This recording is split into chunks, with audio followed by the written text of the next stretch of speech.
Chelsea fans, welcome back to Talking Chelsea, welcome back to your Chelsea news. UEFA give Chelsea a special award for being the only club to win it all, and we now know who we're going to be facing in the Champions League stages. We also have some player updates regarding Nicolas Jackson and Fermin Lopez. Alejandro Garnacho to Chelsea is signed, sealed and delivered. Xavi Simons has agreed a €60 million deal to go to Tottenham Hotspur, and Chelsea are in for a secret player. Now, of course, I will give my own thoughts and opinions on everything that's been reported, but more importantly, I want to know what you guys think down below in the comments. And before we get into the video, make sure you leave a like and subscribe if you are a Chelsea fan who enjoys Chelsea content. We're on the road to 10k before the end of 2025. Kicking things off, the UEFA Champions League phase draw took place last night, 5 PM UK time, but just before the draw took place, UEFA handed Chelsea a special award for being the only team in history to win all UEFA competitions. And this is what Alexander Seferin, I think that's how you pronounce his name, said about Chelsea winning it all. He said, "It's impossible almost to win all our competitions. I don't think it will happen soon, if ever. So big congratulations to Chelsea." Now, I have to say, UEFA creating more trophies for Chelsea to pick up, it's just in our DNA, right? It's just in our DNA. Now, I don't know how I feel about the way the award looks, but I feel like it's very, very nice to be recognised by UEFA of being the only team in history to win every UEFA competition. That's actually wild when you think about it. Now, yes, you can say that, oh, big teams won't be in the Conference League and certain teams are never going to do that. It's besides the point. Chelsea are the first team in history to win every UEFA tournament, and it's just an incredible achievement. Regardless if you're a Chelsea fan or not, you have to respect the fact we've literally completed football and won it all. It's unbelievable. So to be recognised from UEFA and given a special award, and even when you look at the award, you can see like us lifting trophies with the captains at the time, lifting the different trophies from UEFA that we've won. It's just a really nice sentiment. And just before the Champions League draw as well, it was just a really nice touch. I absolutely love this. I think, again, Arsenal fans go on about having the Invincibles trophy, the little gold Kinder Egg surprise Premier League thing or whatever, and they're super proud of that, and they should be. It's an incredible achievement. But for Chelsea, we have this plaque, and no one else in football in history that competes in UEFA competitions doesn't have this little award, this little plaque, which will proudly sit in our museum. And well, maybe not in the museum, it might go somewhere else in and around Stamford Bridge. We'll soon see where it's placed. But I just wanted to share this with you. I thought it was an incredible thing from UEFA, just a little cherry on top to say, look, we see you, we know that you've won all the competitions, fair play. It's pretty much impossible to do. We don't think it's ever going to be done again. And hey, hopefully it doesn't. If it's in my lifetime, if I can go to the grave knowing that Chelsea are the only team in history to win all UEFA competitions, that is an incredible sort of achievement and victory and moment in history that we can all share as fans. Moving on to Chelsea's fixtures for the Champions League stage, this is who we drew. It was Bayern Munich away, Barcelona at home, Benfica at home, Atalanta away, Ajax at home, Napoli away, Paphos at home, and Qarabag away. Now, obviously, there are some very tough fixtures in there, but we've read the script.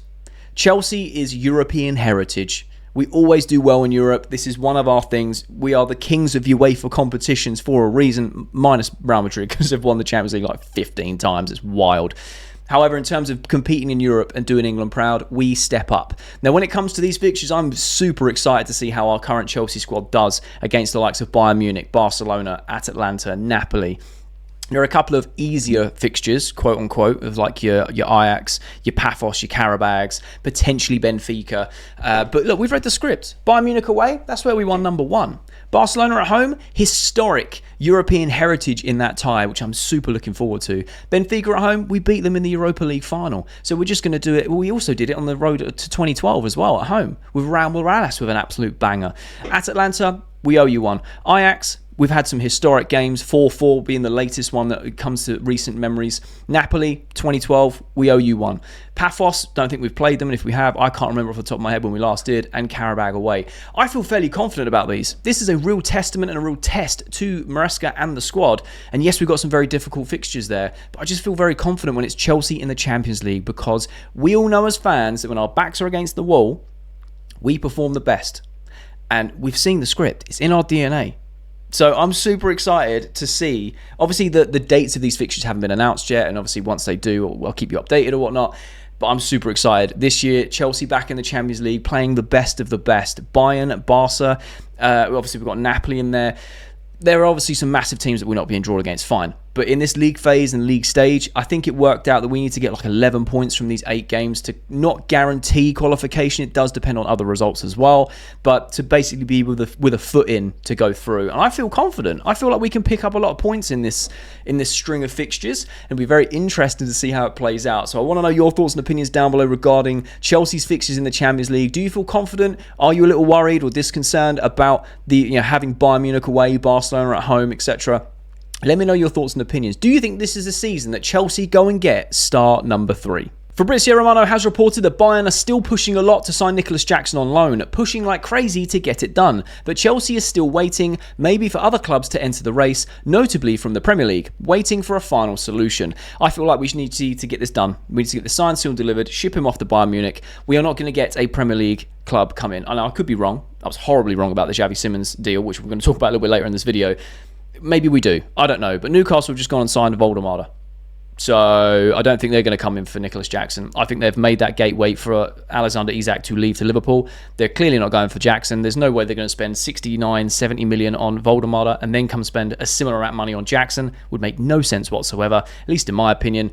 I don't think Aston Villa have got the funds. I think the only solution for Jackson as of right now, with the window shutting in just a matter of days, is a loan with an obligation. Loan fee up free with an obligation next season. Bayern Munich are heavily interested. Ship him off to Bayern. Get it done. Or make a complete U-turn, keep him and try and reintegrate him into the squad.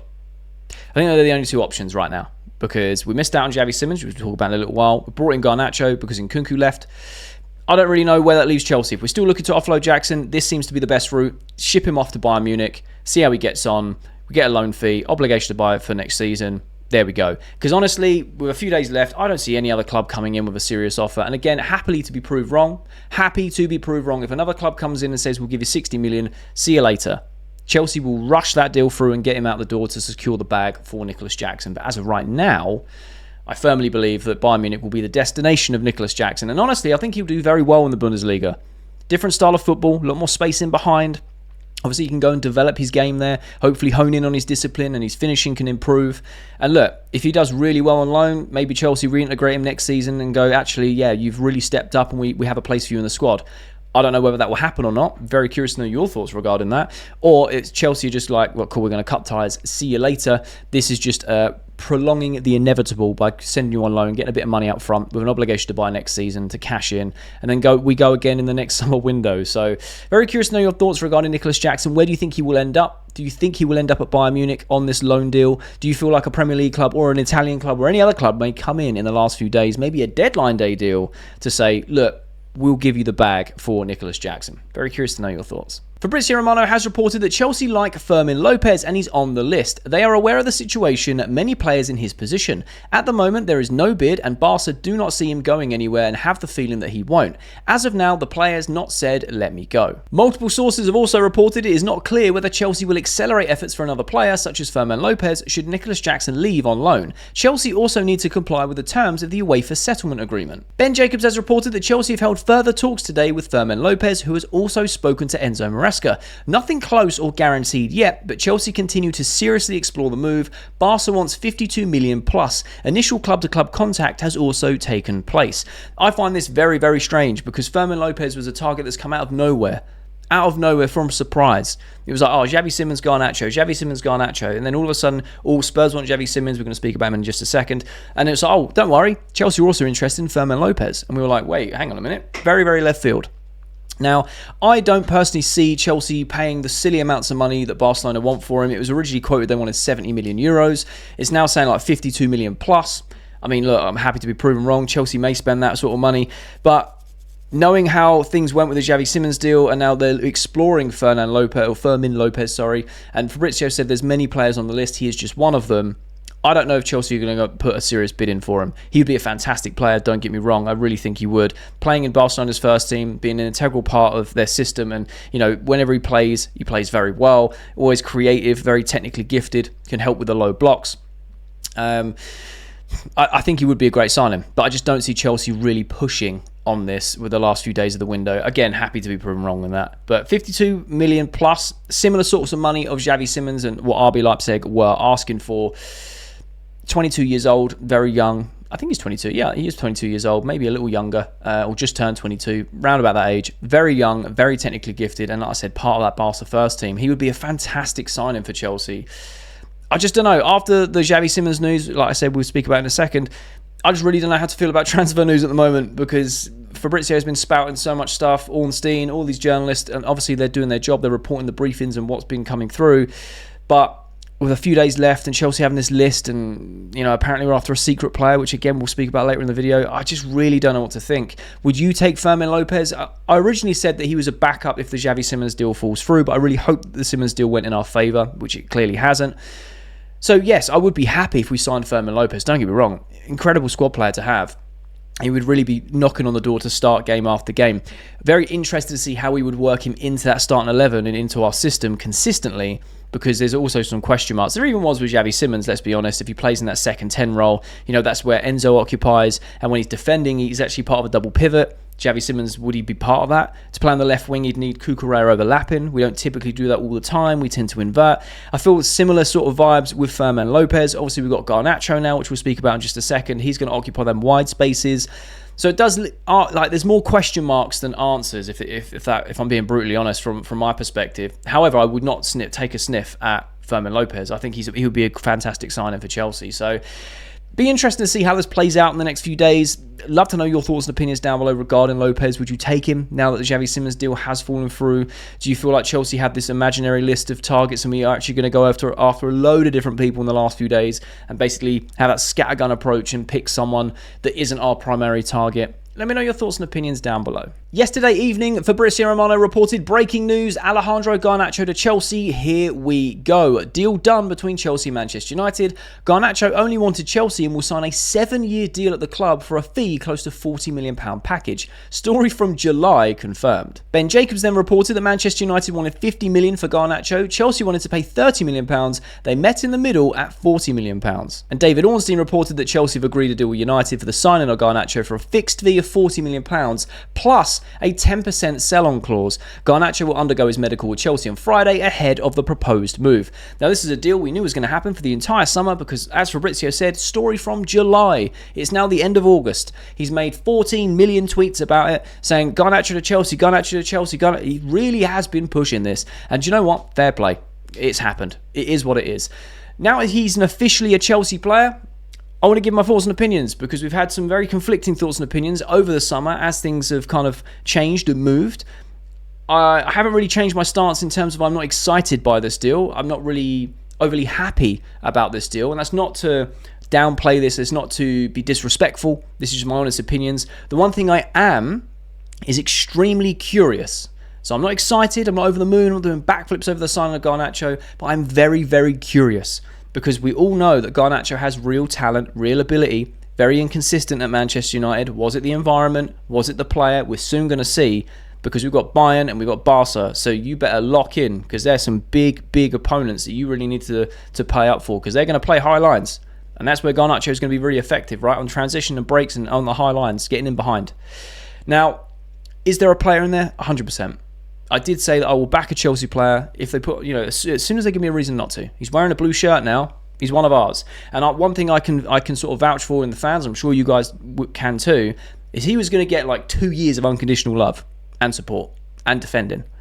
Because we do that with players that work hard, that want to play for the team, that really want to go on and do well. And I'm hoping that Garnacho takes a similar suit.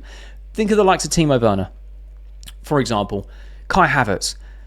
Kai Havertz is slightly different to Timo Werner in terms of what I'm about to say, but the overall consensus is the same. Timo Werner wasn't the most technically gifted player. He was a speedster, pace merchant, knock and run player.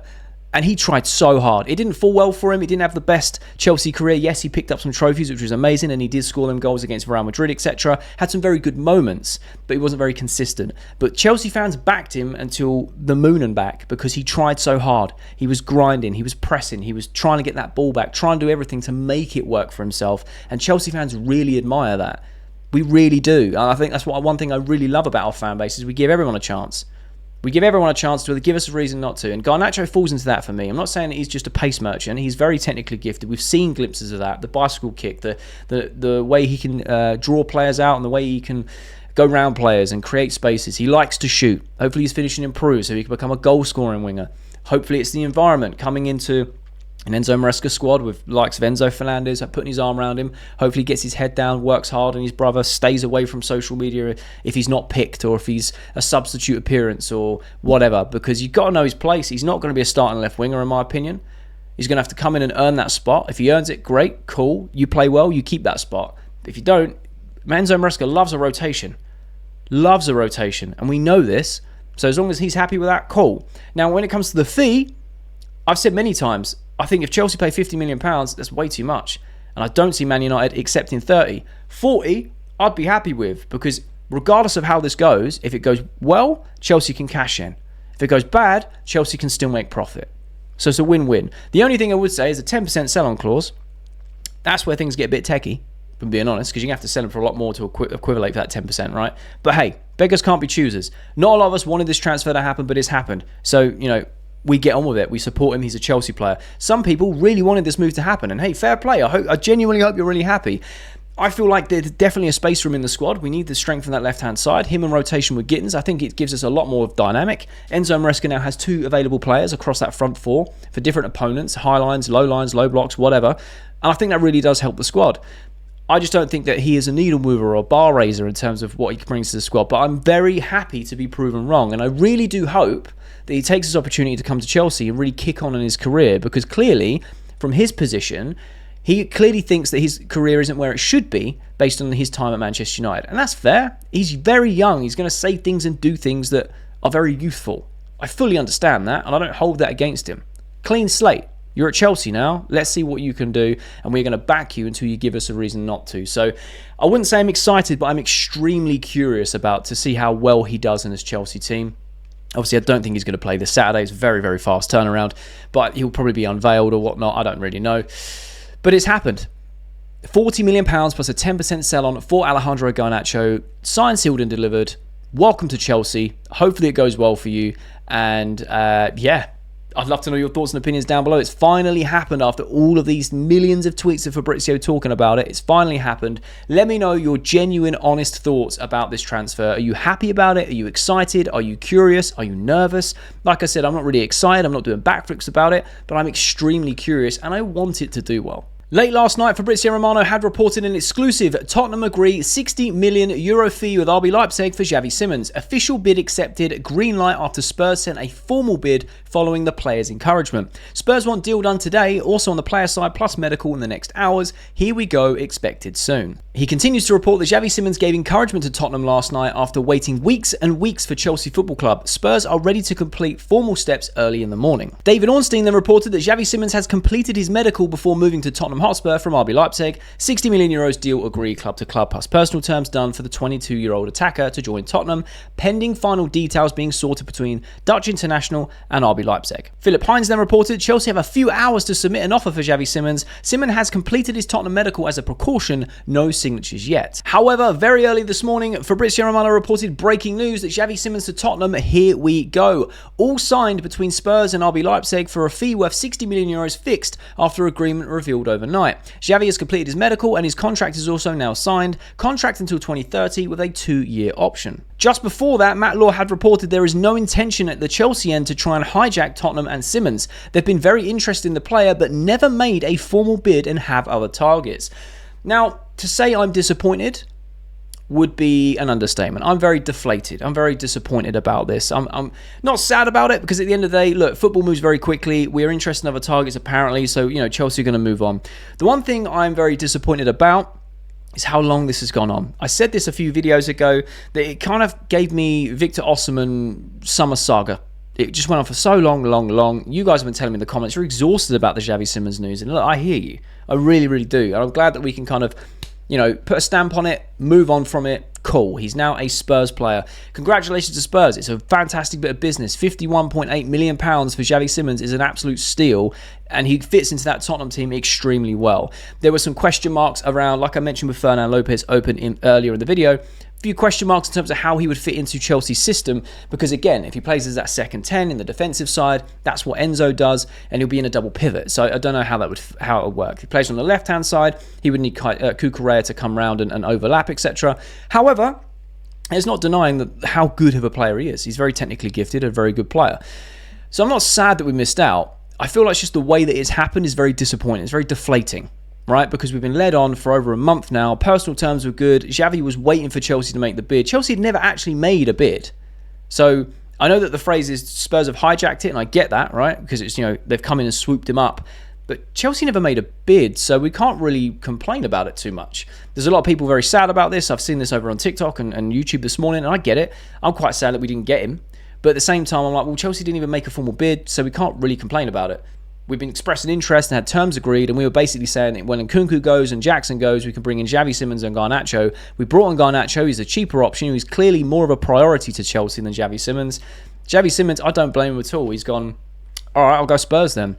One thing I find very funny, though, is imagine turning down City, Bayern Munich, not going to Chelsea and ending up at Spurs. I just find that quite funny. Because, and also, I'm the one with egg on my face, because in yesterday's video, I said, don't worry. It's the history of the Tottenham. And I got it completely wrong. So fair play to Spurs. Fair play. It's a great bit of business. And I think he would do very, very well in your team because you need a 10. You need a 10. So I think he's going to do well there. However, from a Chelsea perspective, it just puts things in a bit of a spiral because we've got a few days left from the end of the window. I'm now sitting here thinking, well, what are we going to do then? Because Fermin Lopez, as of right now, doesn't say he wants to leave. We don't really know. He's had conversations. Again, no formal bid. Barcelona want like 52 plus million. Are we going to pay it? I don't really know. And then apparently we've got a list of other options and targets that we're going after, none of which have been revealed. Some are saying that this now opens the door for Nicolas Jackson to go to Aston Villa, and maybe we go for Morgan Rogers, potentially. But then again, I'd love Morgan Rogers. I think he's a fantastic player. But then we have the same sort of scenario where does he play? How do we fit him in? We've got Palmer and Esteval that can play the 10. Esteval can also play on the right with Neto. Neto can play on the left. We've got Gittins. We've got Garnacho.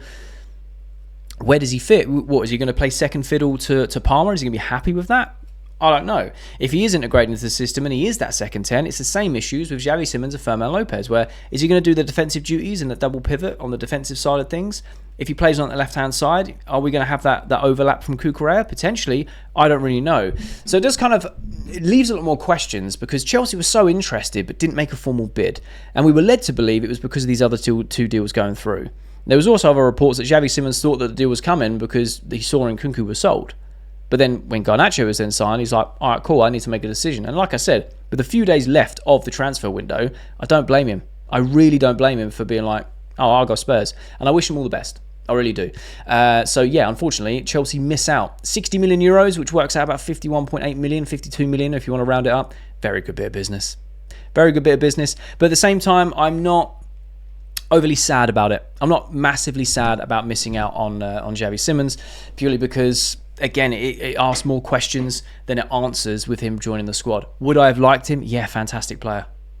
Without a shadow of a doubt, would have loved Chelsea to get this deal over the line, but it wasn't meant to be. So it'll be very interesting to see what Chelsea do in the next few days of this window with this secret player that we are going after, which I'm just about to talk about. So I'd love to know your thoughts and opinions down below regarding the Xavi Simons deal. Are you happy that we've missed out on Xavi Simons and we could potentially go for someone else? Would you have rathered Fermin Lopez over the two? Are you sad, deflated, confused, distraught, disappointed that we didn't get Xavi Simons and he's gone to Spurs? Very curious to know your open and honest thoughts down below in the comments regarding this sort of hijack that Spurs have taken place. And Fabrizio Romano has also reported, so there might be some surprise name for Chelsea. As I said last night, I don't think the world is ending with Lopez or Simons. I think there could be some other name. Now I'm just going to end the video with this, something very short and sweet, because again, I want to know your thoughts down below of who this could potentially be. Because I have no idea as of right now who that other name might be. There has been some rumours and people saying online that it could be Kobbie Mainoo. Again, fantastic player, but we're stacked in the positions that he plays, so I don't know if that makes sense. Then we've also got the Morgan Rogers swap deal with Nicolas Jackson. Again, I think that'd be amazing business, but it does ask more questions than it answers. And I don't really know. Enzo Maresca wants 8 or 9 attackers. Right, bringing in Garnacho, I think that brings us up to 8-ish. It could be 7 or 8. I think Simons would have made it 8 or something like that. It was very, very close. Either way, you wanted 2 players in each position. He's very much got that. And he's got players that could play a myriad of positions. João Pedro could play left, play 10, play false 9, play as a 9. You've also got Palmer and Esteval on that 10. Esteval, Pedro Neto on the right. Gittins, Garnacho on the left. Delap, João Pedro, as the number 9s. He's got a lot of that rotation. So maybe Chelsea don't go after anyone else. Maybe this is all a ruse. Maybe it's a smokescreen to keep us interested in the transfer news. I really don't know. But I have no idea. Some people are saying it's Adam Wharton.